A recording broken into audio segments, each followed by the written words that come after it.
평생을 신앙생활 하시면서 하나님이 어떤 분인가를 알아가는 것은 대단히 귀하고 복된 일입니다. 오늘 아브라함에게 나타나셨던 하나님은 당신이 친히 나는 전능한 하나님이라 그렇게 자기를 밝히시고 있습니다. 하나님이 가장 적합하신 방법으로 자기를 설명하신다면 오늘 하나님은 야 나는 전능한 하나님이다. 그렇게 두려움과 또 피해의식에 사로잡혀 있던 아브라함에게 나타나셔서 1절에 말씀하시고 있습니다. 물론 그때마다 오늘 우리 성가대가 목자 되신 하나님을 찬양했습니다. 다윗에게는 양을 치고 있으니까 야 나는 너에게 목자다. 그게 목자의 하나님으로 말씀해 주셨습니다. 전쟁의 싸움에 앞장서야 하는 여호수아에게는 나는 군대 장관으로 너에게 있다. 그렇게 말씀하셨습니다. 또 지나간 주일 우리 금요일 날 기도회 때 바로 앞에 장 16장에서 하갈이 그렇죠. 학대를 받고 도망쳐서 광야 샘 곁에 죽기를 작정하고 있을 때 다가오신 하나님은 어떤 하나님이셨습니까? 그건 살피시는 하나님이셨습니다. 그래서 다시 너 돌아가서 내 주인의 수하에 복종해라 그렇게 말씀하셨습니다. 오늘 이제 여러 하나님을 우리가 만납니다만 오늘 아브라함에게는 야 나는 전능한 하나님이다 이렇게 말씀하고 있습니다. 오늘 이 본문을 조금만 설명을 드린다면요, 이제 16장에서 아브라함이 기다렸던 자식 약속의 씨가 나오지를 않죠. 그러니까 아내가 얘기합니다. 내가 애굽에서 첩을 하나 데려왔는데 그 첩을 당신의 몸종을 줄 테니 그를 통해서 씨를 만들고 하나님의 약속을 이루어 가십시다. 인간적인 방법을 택하게 됩니다. 그래서 종 하갈과의 관계 속에서 이스마엘을 낳게 됩니다. 그리고 그 이스마엘과 함께 13년을 살았습니다. 그리고 오늘 1절에 아브라함의 나이를 밝히고 있습니다. 99세 때. 이 99세라고 하는 말이 주는 의미는 더 이상 인간적으로 기대할 수 없는 나이.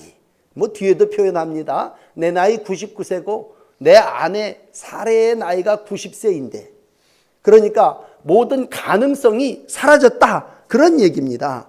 그때에 하나님이 오랜만에 때가 됐음을 아시고 아브라함에게 나타나신 거예요. 그러므로 때는 하나님이 정하신 것이고 하나님이 이때쯤 내가 아브라함에게 다시 와서 내가 전능한 하나님임을 얘기해야 되겠다. 그렇게 하고 자기를 현현 밝히시고 보여주신 거예요. 그러니까 여러분 우리가 16장을 읽으면서 사레의 말을 듣고 행할 때 아브라함의 가정은 분열이 일어났습니다.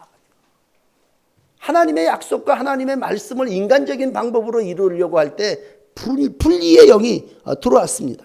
그러나 오늘 다시 한번 하나님께서 말씀하실 때 그대로 말씀대로 듣고 엎어집니다. 엎드려지고 그리고 할례를 행합니다. 온 가정이 할례를 행함으로 하나님이 회복시켜 주셨습니다. 오늘 우리가 인간적으로 이제 가능성이 없습니다. 주로 의사에게도 그런 소리를 들을 거고 우리가 세상 사람들로 하여금 당신은 이제 끝났어. 당신에게는 가능성이 0%야. 이렇게 얘기할 때 그래 난 할 수 없다. 인간적으로는 어떠한 방법도 할 수 없다라고 하는 그 순간에 하나님은 오늘 나타나셔서 나는 전능한 하나님이라 이렇게 말씀하신 거예요. 다시 전능한 하나님이라고 하는 건 오늘 성가대의 찬양으로 연결해 드리면 부족함이 없는 하나님이라고 하는 사람. 그러니 너는 내 앞에서 완전히 행하라. 이것이 오늘 하나님께서 우리에게 주시는 첫 번째 말씀입니다. 그러므로 사랑하는 여러분, 특별히 여러분 가운데 삶에 더 이상 소망이 없다고 생각하시는 분들이요, 들으십시오. 하나님이 아브라함에게 하신 말씀처럼 너는 내 앞에서 완전히 행하라 하신 말씀입니다. 이미 하나님은 아브라함을 건져내시고 구원해 주시고 네가 네 후손이 심히 장대하게 될 것을 약속해 주셨습니다. 그런데 인간적으로 창대하게 할 방법이 없어졌습니다. 나이가 늙었고 아내의 경수가 끊어졌고 이제는 태에 뭐가 있기를 절대로 부족한 그러한 때입니다. 그때 오늘 본문은 전능하신 하나님이라고 얘기하는데 이걸 엘사다이라는 말을 씁니다. 엘로힘이라고 하는 말보다도 더 전진한 한 단계 더 완벽한 그러한 단어라면 엘사다이의 하나님, 전능하신 하나님이 찾아오신 겁니다. 다 아시죠? 네가 인간적인 방법으로 이스마엘을 만든 거, 그리고 인간적으로 모든 것을 해결해 보려고 했던 거, 그런 걸 다 아시고 때가 기한이 차고 때가 됐음을 아시고 오늘도 하나님은 찾아오셔서 네가 믿는 하나님이 어떠한 분인가를 알려주시고 있습니다.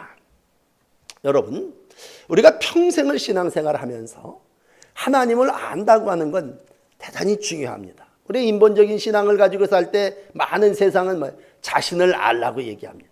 너 자신을 아는 게 중요하다. 너 자신을 알아야 된다. 그렇게 얘기하고 인간이 어떤 존재인가를 아는 것도 중요하지만 우리가 영적으로 하나님이 어떤 분인가를 아는 건 더 중요합니다. 그러면 참 안타까운 건 여러분 신앙생활을 하시면서 하나님에 대해서 관심이 없다고 하는 안타까운 거죠. 그러니까 인간 중심으로 신앙생활을 합니다. 그러므로 신에 대한 신앙이 아니라 어떻게 보면 인간을 믿고 난 누구를 믿고 누구를 따라서 아버지가 그랬기 때문에 나는 가정을 위해서 신앙생활을 했다. 그랬을 때 우리 앞에 하나님은 계시지 아니하고 사람만 보일 뿐입니다. 우리가 신앙생활을 실패할 때 하나님 관계에서 실패하는 분들은 없습니다. 늘 말씀드리지만 이 2층 예배당에서 실패합니까? 우리가 1층에 내려가서 사람과 교제하다가 실패합니다. 그러므로 신앙은 들으십시오. 하나님 앞에 하나님에게 행하는 것입니다. 그렇지 않습니까? 그러므로 신앙은 하나님 앞에 너 내 앞에서 행하여 완전하라. 올해가 종교개혁 500주년인데 종교개혁을 한 칼빈이라고 하는 개혁자는 일생 좌우명을 이걸로 삼았습니다. 하나님 앞에. 유명한 코람데오라고 하는 말 아닙니까? 백성 모든 사람 앞에 사는 게 아니라 나는 하나님 앞에서 산다라고 하는 겁니다. 요즘 우리가 누구 앞에 삽니까? 스마트폰 앞에서 삽니다. 하루 종일 이렇게도 찍어보고 저렇게도 찍어보고 내 웃는 모습 이렇게도 웃어보고 그리고 이것도 누구에게도 또 전송도 해보고 가르쳐주고 누가 봤나 안 봤나 우리가 정말 그냥 한 10분 간격으로 그런 삶을 하고 있다면 우리 어떻게 보면 스마트폰 앞에서 사는 것 같아요. 근데 신앙은 사람 앞에 사는 것도 아니고 어떤 기계 앞에서 사는 것도 아니고 하나님 앞에서 사는 겁니다. 그래서 하나님 앞에 내가 어떤 존재인가, 하나님 앞에 내가 어떠한 삶을 살았는가라고 했을 때 99세 아브라함은 오늘 하나님 앞에서 0%인 사람입니다. 그러니까 납작 엎드리는 거죠. 오늘 예수님도 제자들을 데리고 다니시면서 어떤 정도의 과정을 지난 다음에 물으셨습니다. 그건 네가 누구냐라고 하는 걸 물은 게 아니라 내가 누구냐라고 하는 걸 물으셨습니다. 사람들이 나를 누구라 하더냐? 이러덥디다 얘기하죠. 더 중요한 건 그럼 너희는 나를 누구라 하느냐? 물으셨습니다. 베드로가 정답을 말했죠. 주는 그리스도시요 살아계신 하나님의 아들입니다. 야, 너 정말 복되다. 내가 네 말, 네 그 고백 위에 반석 교회를 세울 것이다. 그렇게 말씀하시고 오늘 그 신앙의 고백 위에 하나님의 교회가 세워지게 됩니다. 그러므로 우리는 사람이 모여서 세운 교회 같지만 하나님이 신앙 고백 그것을 들으시고 오늘도 우리 가운데 하나님의 교회를 세워주신 줄을 믿습니다.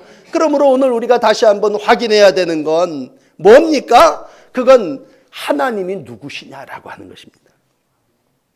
내 평생 우리가 어떤 보면 부부가 되고 가정이니까 가정을 꾸미고 살아나갈 때 우리가 누구냐라고 하는 걸 아는 여행을 누구하고 같이 가면요 우리가 그 여행의 동반자가 어떤 사람인가 알아야 벗이 되는 거고 우정이 깊어집니다. 그게 이제 18장은 여행을 하는 세 사람을 만나게 되고 그 세상을 극진히 대접하죠. 왜? 이렇게 접대하고 대접하고 공개하는 삶이 아브라함의 삶으로 바뀌어지게 될 때에 그 지극히 대접을 받은 벗이 시큰 살찐 송아지를 먹고 뽀도 치즈를 먹고 나서 복을 빌어주는데 내년 이맘때쯤 너희 집에 아들이 있을 거다라고 하는 축복을 하나님의 사자가 하게 됩니다. 그건 우리가 이 땅을 살아나가며 여행하는 사람이 함께 벗된 이가 누군지 그 일을 알고 그 일을 온전히 대접할 때에 하나님께서 복을 주시는 거죠. 그러므로 오늘 신앙하는 우리들에게 야, 너는 내 앞에서 완전하게 행하라. 참 어려운 말입니다만 완전하다는 말은 흠이 없다라고 하는, 어떻게 사람이 완전해집니까? 라고 했을 때 아브라함은 그것을 뭘로 받아들였냐면요, 엎드려짐으로 받아들이게 됩니다. 완전하게 행하는 건 뭘까? 그럼 내가 해야 되겠다. 99%의 가능성이 있고 1%가 있는데 내가 이 1%를 붙잡고 내가 행해야 되는 것이 내가 완전하게 행하는 것이다. 그렇게 생각하지 않았습니다. 여러분, 전심으로 하나님을 믿는다고 하는 것, 특별히 우리가 성령 충만을 교회에서 구하고 웨슬리가 회심했다고 할 때 웨슬리가 무슨 공부를 해갖고 뭘 노력을 해서 회심을 한 게 아니라 성령 충만함이라고 하는 건 성령이 나를 완전히 지배하게 되는 것이라면 그 속에 나는 1%라도 남아있으면 안 된다고 하는 얘기죠. 우리가 어떤 일을, 하나님의 일을 행할 때 이렇게 생각을 해보십시다. 가능성이 0%야. 그러면 그거 안 하죠. 우리가 교회 안에서 그거 가능성이 있는 일입니까? 그거 가능성 없어요. 그러면 안 하죠.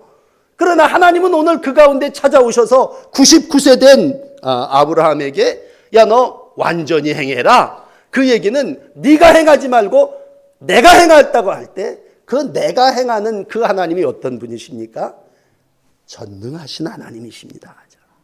자기의 능력이 인간의 능력과 인간의 가능성을 가지고 행하는 것이 아니라 나는 0%인데 나는 납작 엎드려져서 없어졌는데 자기를 부인했는데 하나님은 오늘 거기에서 나는 전능자라. 내가 너를 통해서 행하리라 라고 하던 모습입니다.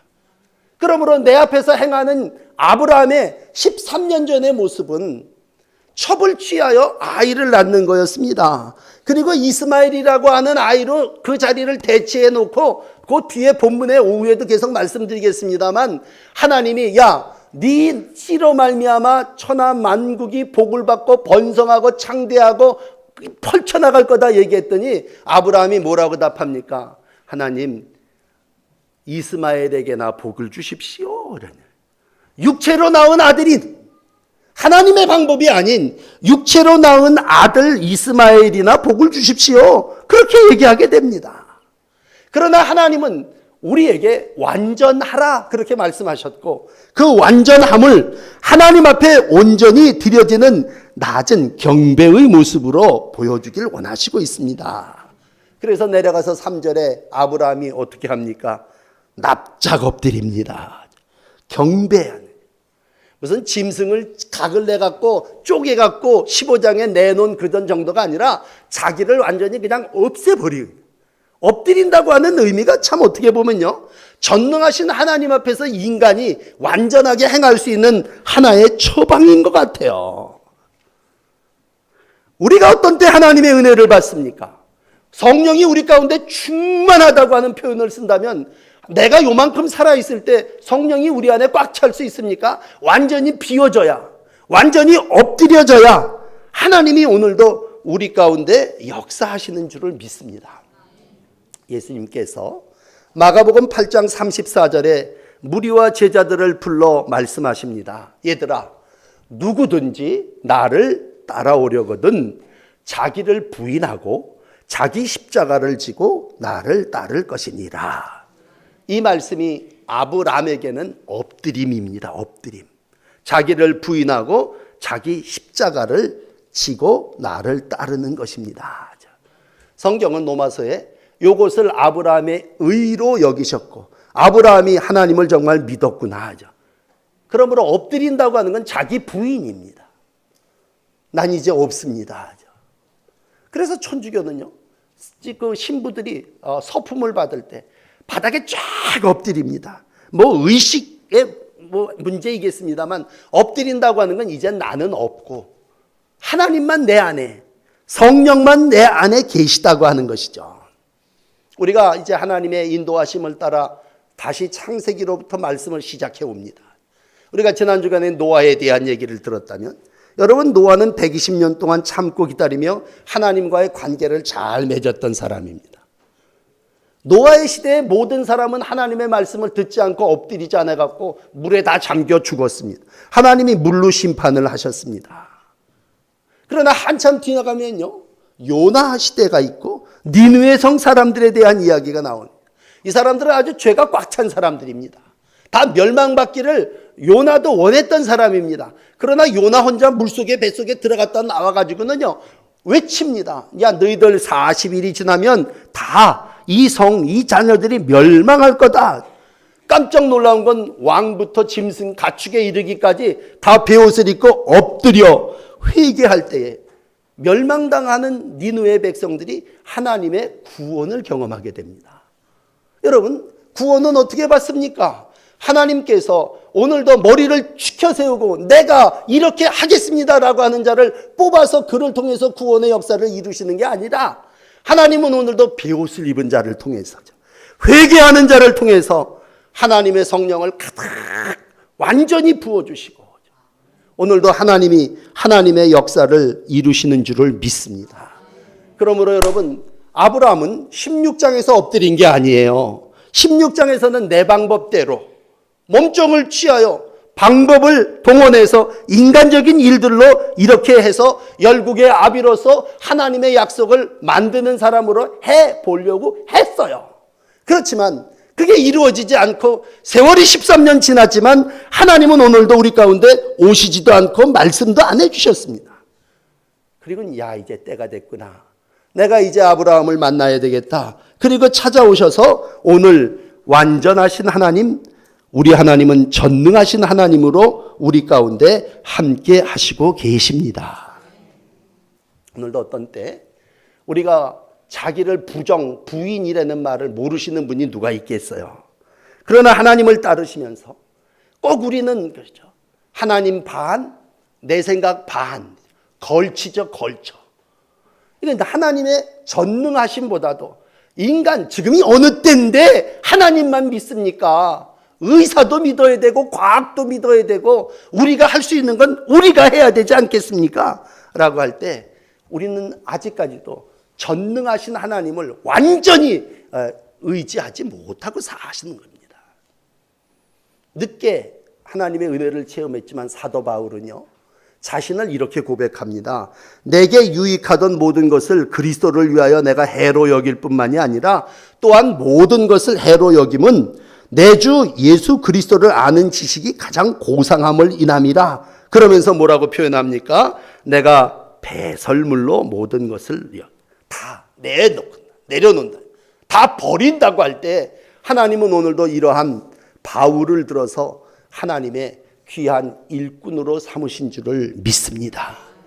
여러분, 인간적인 방법에 막바지에 이르신 분이 혹 우리 가운데 계십니까? 모든 사람들이 당신은 이제 끝이야. 가능성이 없어. 그 나이에 뭘 하려고 그래? 당신은 의사도 그렇지만 모든 사람들이 이건 절대로 나올 수 없는 것이래. 그렇게 얘기할 때 오늘 여러분 교회 참 잘 나오셨습니다. 오늘 아브라함이 그런 상황 가운데 있는데 하나님이 아브라함을 새롭게 찾아오셨습니다. 그리고 야, 나는 전능한 하나님이란다. 나한테는 못하는 것도 없고 안 될 것도 없는 그러한 하나님이란다. 내가 네 엎드려짐을 보며 내가 너의 이름을 바꿔주겠다. 아브람, 너는 더 이상 아브람이라고 하는 이름 갖지 말고 아브라함이라는 이름을 가져라. 아브람이라고 하는 말의 뜻은 높으신 아버지라는 뜻입니다. 자기가 존귀하다는 얘기예요. 아브라함이라는 말의 뜻은 열국의 아버지라고 하는 뜻입니다. 사라라고 하는 이름으로 부인의 이름을 바꿔줬다면 모든 민족의 어머니라고 하는 이름입니다. 이름을 바꿔줬습니다. 사람이 이름이 바뀌어졌다고 하는 거예요. 그 사람이 이제는 엎어지고 완전한 하나님의 도우심 가운데 모든 일들을 이루어 나가고 있다고 하는 거예요. 그래서 아브라함은요, 이 17장이 재출발입니다. 재출발. 12장에서는 몸뚱아리가 출발을 했다면요, 이 17장에서는 새 이름을 갖고 하나님의, 전능하신 하나님의 종으로서 새롭게 출발합니다. 옛사람은 죽습니다. 오후 예배 설교하겠지만 할례를 통해서 육체를 잘라버립니다. 그리고 모든 걸 끊어버리고 이제는 나는 하나님, 육적인 삶에 의지하지 아니하고, 육적으로는 나도 늙었고 부인도 늙었지만 이제는 하나님만을 의지하며 전능하신 하나님 이름으로 나아갑니다. 그럴 때에 확신하는 건, 여러분, 이 아브라함을 통해서 다윗이 예수가 출생하고 열국의 아비가 되는 하나님의 놀라운 번성함의 복이 이루어진 줄을 믿습니다. 오늘 6절은 말씀합니다. 야, 내가 너를 심히 번성케 하리니 민족들이 내게서 나게 하며 왕들이 내게서부터 나오리라. 그래서 성경은 아브라함의 역사입니다. 후손의 역사입니다. 온갖 왕들이 다 거기서 나옵니다. 하나님의 뜻이 여기서 이루어집니다. 다시 여러분들에게 오늘 마감하며 묻습니다. 여러분은 누구 앞에 사십니까? 우리가 하나님 앞에라고 하는, 내 앞에서 완전히 행할지라 그렇게 말씀하신다면 이 예배가 여러분 하나님 앞에서 엎드려지는 경배가 되시기를 바랍니다. 그의 후손들 중에 야곱이라고 하는 사람이 있었습니다. 꾀가 많은 사람이었어요. 꾀가. 야곱은 꾀쟁이였습니다. 무슨 방법만 있으면 저 장자 저거 내가 머리 써서 돼야지, 속임수로 이뤄내려고 그랬습니다. 근데 결국 그래서 됐습니까? 야곱이 이스라엘 될 수 있었던 것은 이름이 바뀌어진 것, 그가 엎어지고 부러지고 깨져서 완전히 밤새 씨름하면서 하나님 앞에 하나님의 얼굴 분이엘을 보는 그 앞에 엎어질 때입니다. 여러분, 내가 나를 부인할 때 전능하신 하나님이 나를 통해서 역사하심을 믿으시기 바랍니다. 너는 내 앞에서 행하여 완전하라고 하시는 이 말씀은 하나님의 백성으로서 이 땅에서 완전하게 되는 백성이 누구냐? 그건 바로 하나님 앞에 엎드려진 존재고 자기를 부인하는 존재입니다. 이럴 때 전능하신 하나님이 여러분을 찾아오시고 아브라함 되게 하신 것처럼 하나님이 여러분을 통해서 불가능한 모든 역사 속에 이 일을 만드시는 줄 믿습니다. 건너뛰셔서 16절의 말씀을 읽어드릴게요. 내가 그에게 복을 주어 그가 내게 아들을 낳게 해주며 내가 그에게 복을 주어 그를 여러 민족의 어머니가 되게 하리니 여러 민족 여러 왕들이 그에게서 나오리라. 여기서 그는 사라입니다. 사라는 경수가 끊어진 여인이고 아이를 가질 수 없는 소망이 없는 여인입니다. 그런데도 하나님은 내가 너를 열국의 어머니가 될 것이고, 왜? 하나님은 전능하신 분이시니까. 전능하신 하나님의 역사가 오늘도 이루어지고 있습니다. 그래서 오늘 본문은 짧은 7절을 여러분에게 소개해 드렸습니다만 1절에 나는 전능하신 하나님이다. 그리고 마지막 오늘 8절 끝에 뭐라고 끝을 내겠습니까? 내 하나님이 되리라. 그러므로 여러분 오늘 믿어야 될 건 이거예요. 하나님이 전능하신 그분인데 그분이 어떤 권사님, 장로님, 목사님의 하나님이 아니라 내가 내 하나님이 되리라. 여러분 이 아침에 마음 확 여시고 그 하나님을 영접하시기를 축복합니다. 그럴 때 내 몸에서 날짜가 내 자손이 되리라고 하신 그 하나님께서 다 끊어졌어요. 나중에 보면요, 아브라함도 웃었어요. 여기 17장에. 18장에 가서는 사라도 음식을 만들고 뒤에서 귀동냥에서 얘기를 들으면서 웃었어요. 그 웃었다는 얘기는 웃긴다는 얘기죠, 한마디로. 그러나 전능하신 하나님은 때가 되매 이삭을 통해서 하나님의 후손의 역사를 이루어 가셨습니다. 우리 너무 잘 알지 않습니까? 우리가 오늘 웨슬리 회심주의를 당하면서 여러분 이제 두 얘기를 마감으로 드리고 싶습니다. 수산나라고 하는 여인이 있습니다. 교회에 나와서 집회에 열심으로 참석합니다. 그때의 집회는요, 집회 때마다 초청의 시간이 있습니다. 오늘도 하나님을 위해서 헌신하기를 원하는 이들은 다 제단 앞으로 나오시기를 바랍니다. 그리고 초청해요. 예수를 믿기를 원하시는 분이 있으면 다 나오시기 바랍니다. 초청합니다. 근데 오늘 이 수산나라고 하는 여인의 마음속에 내가 예수를 위하여 하나님을 위해서 무슨 일을 할 수 있을까? 별로 생각나는 게 없어요. 그러나 자꾸 목사님 고백을 하라 그러니까 고백을 하나 합니다. 주께서 내게 맡기신 자녀를 내가 성실히 양육하겠습니다. 하나님이 내게 많은 자녀를 주셨는데 그 많은 자녀 중에 세계를 흔드는 사람이 나올 수 있기를 원합니다. 그렇게 이 수산나라고 하는 여인이 고백을 하게 됩니다. 하라니까. 근데 여러분, 그 고백이 나중에 유명한 그 아들인 요한 웨슬레와 찰스 웨슬리를 통해서 세계는 나의 교구라고 하는 하나님의 역사를 이루게. 그 당시 영국 사회가 얼마나 도덕적으로 타락했습니까? 사회혁명을 이뤄낸 이가 우리 감리교를 창시한 요한 웨슬레인데, 찰스 웨슬레가 온갖 찬송을 통해서 백성 모든 국민들의 마음을 바꾸어 놨는데, 그 비결은 그 수산나 어머니가 하나님 앞에 나와 우리의 자녀 중에 세계를 움직이는 이가 나오기를 원합니다라고 하는 고백, 신앙입니다. 오늘 우리가 무엇을 할 수 있겠느냐라고 했을 때, 내가 어떻게 열왕 열국을 얘기합니까? 여러분, 그러나 아브라함은 오늘도 99세고 아무것도 할 수 없는 나이지만 오늘도 하나님의 전능하심은 그를 통해서 네가 열국과 열왕을 다스리는 씨가 너에게 나올 것이고 내 자손이 왕위를 이어갈 것이고 하나님의 역사가 하늘의 저 뭇별들과 같이 바닷가의 모래알 같이 번성창대할 거라고 했다면 오늘 우리가 다 그러한 사람 된 거 아닙니까? 우리 다 아브라함의 후손이 된 거고, 오늘도 하나님은 셈의 후손인 아브라함을 통해서, 이삭을 통해서, 야곱을 통해서, 요셉을 통해서 오늘 하나님의 역사가 이와 같이 이루어지고 있지 않습니까? 미국의 얘기를 하나 들어드릴게요. 모르게 햄이라고 하는 시골에 무명의 전도자가 있습니다. 몇 사람 매지도 않는 시골 교회입니다. 오늘 성령께서 그에게 감동을 주십니다. 최선을 다해서 그날 복음을 증거했습니다.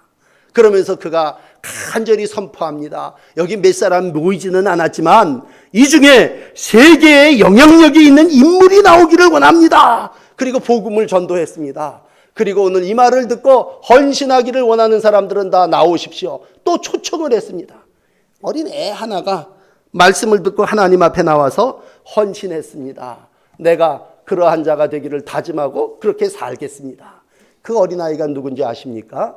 빌리 그레함 목사님이십니다. 시골 무명의 전도자를 통해서 모르드게 햄이라고 하는 이름도 잘 알려지지 않는 그런 사람이지만 오늘 우린 빌리 그레함은 우리 한국 교회 정말 70년대 부의 초석을 이루신 분이 다 알지 않습니까? 다 빌리 그레함 집회에 가서 우리가 은혜를 받았다면 하나님의 역사가 무명의 한 여인과 한 전도자를 통해서 열방과 열국의 복음을 전하는 일을 이루어 가시고 있습니다. 이건 하나님의 계획이고, 나 같은 시골 촌뜨기가, 나 같은 여인이 뭘 할 수 있겠느냐라고 할 때 여러분, 내가 하는 게 아니라 전능하신 하나님께서 계획하시고 이루시는 일입니다. 그러므로 여러분, 노아를 통해서 지난 주간 구원의 은혜를 경험하셨다면 우리는 아브라함을 통해서 하나님이 구원받은 백성들이 열방과 열국에 이루어짐을 우리 가운데 계시하시고 있습니다. 하나님의 계획은 우리의 생각과 다릅니다. 우리는 끝이라고 하는 그 순간에 하나님은 오늘도 하나님의 역사를 이루십니다. 오직 우리가 하나님 앞에 해야 될 일은 하나, 그분 앞에 엎드리는 일이고 경배하는 일입니다. 그럴 때 하나님은 불가능을 가능케 하시는 전능하신 하나님이십니다. 사람은 할 수 없지만 오늘도 하나님은 하실 수 있습니다. 이 전능하신 하나님이 아브라함의 하나님이고 오늘 경배하는 여러분들의 하나님이십니다. 기도하겠습니다. 전능하신 하나님, 오늘도 우리를 통해서 역사하시기를 원하시는 하나님, 우리가 이제 모든 것이 끝났다고 얘기하고 사람들은 가능성이 0%라고 얘기하지만 하나님은 오늘도 우리 가운데 찾아오시고 아브라함에게 너와 내 후손에 하나님이 되리라고 말씀해 주심을 감사합니다. 사람은 할 수 없지만 하나님은 하실 수 있음을 믿고 오늘도 하나님 앞에 엎드립니다. 우리의 경배가 교만이 남아있지 않게 하시고 온전한 헌신, 온전한 경배가 되기를 원한 주님, 나는 할 수 없사오나 주님은 행하심을 믿고 오늘도 기도하옵나니 비천한 자를 높이시는 하나님께서, 가능성이 없는 일을 이루시는 전능하신 하나님께서 오늘도 경배하며 머리 숙여 말씀을 듣는 이를 통해서 역사하시고 이들의 하나님이 되어 주시옵소서.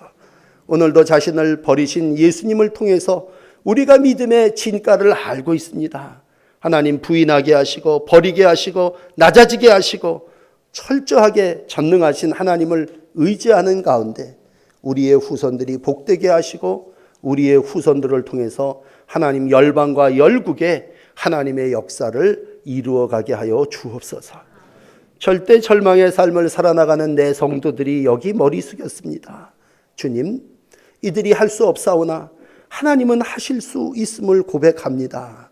이들을 통해서 역사하시고 치유해 주시고 고쳐주시고 능력이 주님께로부터 옴을 체험하게 하여 주시옵소서. 모든 걸 주님께 맡기고 예수 그리스도의 이름으로 간절히 기도드립니다. 아멘.